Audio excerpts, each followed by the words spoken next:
की बऱ्याच वेळा काय होतं लोकं जिम जॉइन तर करतात, पण त्यांना ते रिझल्टच दिसत नाही. म्हणजे ते आपण जे मसल मास म्हणतो, तर ते लगेच दिसत नाही. मग याच्यामागे काय कारण आहे? तर जिम जॉइन केल्यानंतरही तुम्ही 3 महिन्यातच खूप चांगल्या पद्धतीने वर्कआउट करू शकाल, असं काही नाही आहे. जसं आपल्याला मॅथ शिकण्यासाठी आपण के-जीपासून स्टार्ट केलं. आजच्या मुलांनी आपल्या पिढीने बालवाडीपासून सुरुवात केलं. आपण 10वी पर्यंत मॅथ शिकलं. आपण 10 वर्ष दिलेत मॅथ शिकण्यासाठी.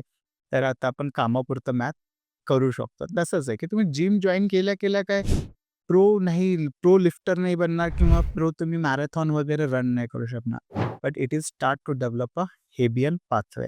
मग एकदा तुमचे हेबियन पाथवे डेव्हलप झाले, तुम्ही चांगल्या प्रकारे वेट ट्रेनिंग करायला लागले विथ गुड फॉर्म, टेक्निक. त्यानंतर तुम्ही न्यूट्रिशन मेंटेन ठेवलं आणि तुमची हार्मोनल हेल्थ इम्प्रूव्ह झाल्यानंतर जो तुम्हाला आउटपुट आहे, जो तुम्हाला एस्थेटिक लूक पाहिजे, ह्यूज मसल, स्किन ग्लो, ह्या सगळ्या गोष्टी तुम्हाला दिसायला लागतील. पण अल्टिमेटली पेशन्स गरजेचे आहेत आणि हेबियन पॅथवे डेव्हलप होण्यासाठी टाईम देणंही गरजेचं आहे. संपूर्ण व्हिडिओ बघण्यासाठी द सारिका शो या यूट्यूब चॅनलला आत्ताच भेट द्या.